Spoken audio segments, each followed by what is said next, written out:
So one of the first things that we have to make sure that we do when we start warming up is we want to make sure we start pushing blood around before we start worrying about potentiating anything. You have to get blood flowing, get the nervous system active before anything happens. So always pick a light weight. Don't worry about squeezing, don't worry about full range of motion. Just get blood flowing. You want to make sure we open everything up. Don't worry about feel on the first few sets. Just make sure we get blood moving. And that's it. I'm really not even counting reps. Once we've got blood moving, the next thing we want to do is we want to make sure we focus on what it is we're warming up. Now back, I don't like to focus on one specific area of the back because there's many different areas of that.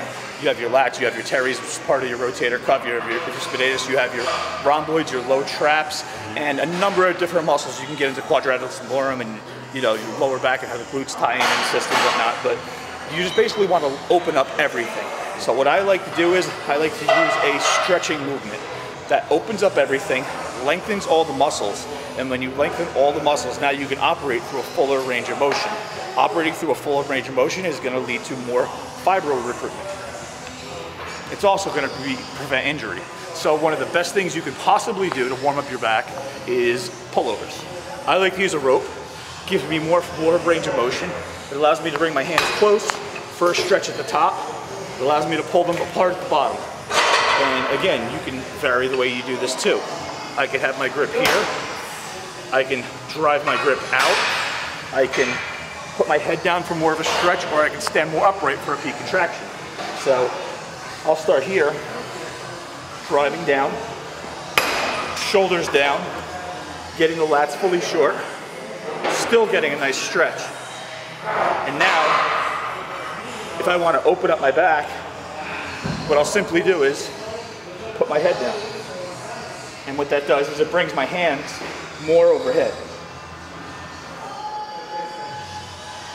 Now, the way I like to go through this is I like a certain tempo. I like to always pause on the stretch, engage the muscle, contract. A lot of people just blindly move through a movement and just expect the muscles to do what they're supposed to do. But we can't always target or put things in the right place. A lot of times there's muscular imbalances that will take over the movement. So we want to make sure we're targeting the right thing by engaging the right muscles and cueing properly. So when I reach the top of the movement, the first thing I'm doing is I'm engaging my lats, and then I'm going to drive and contract. And what I'm trying to do is drive my shoulders down, drive my hands down, and get my shoulders and elbows back for a complete contraction. Now, what I want to do is I don't want to just let this weight fly up. I want to maintain tension.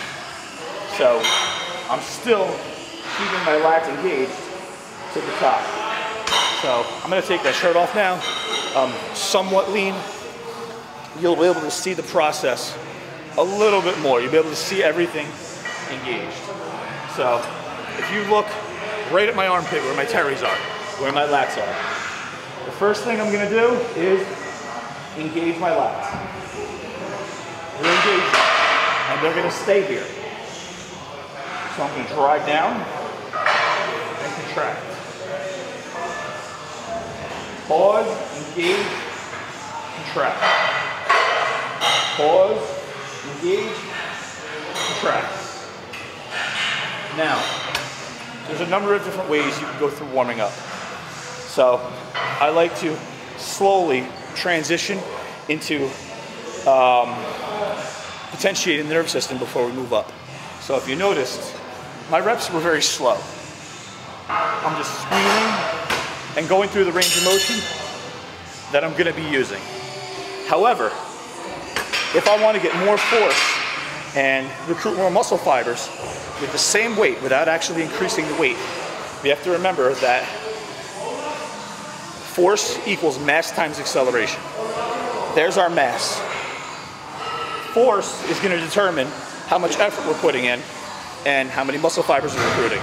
So if I want to use the same mass and generate more force, I have to add acceleration. So by moving the weight quicker, under control, I'm going to get more fibers recruited. But you have to maintain tension. If you throw the weight, momentum picks up and you're actually gonna lose tension. So we're gonna contract at the fastest speed we can while still under control. So now if I'm coming here, it's gonna be pause, engage, contract. Always control the eccentric, and then we're gonna drive through the concentric. Pause, engage, contract. Pause, engage, contract. So now I'm continually activating and potentiating my nervous system and getting my back more active without actually going crazy on the weight. So now if I'm going to start moving into working sets, I'm going to increase the weight. But as I increase the weight, now I'm going to try to maintain control on the eccentric, and I'm still going to try to maintain the acceleration on the concentric, because the way that I warm up and potentiate pyramiding up to my max effort sets is the way my max effort set is going to go. I'm programming my motor unit recruitment firing patterns right now.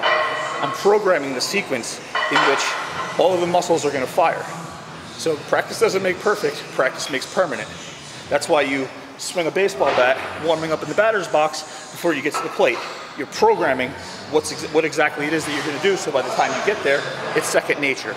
Because realistically, when we get to our top weight for our max effort sets, we're not going to be able to think, pause, engage, contract. It's so blindingly heavy, we're just going to knock out the set.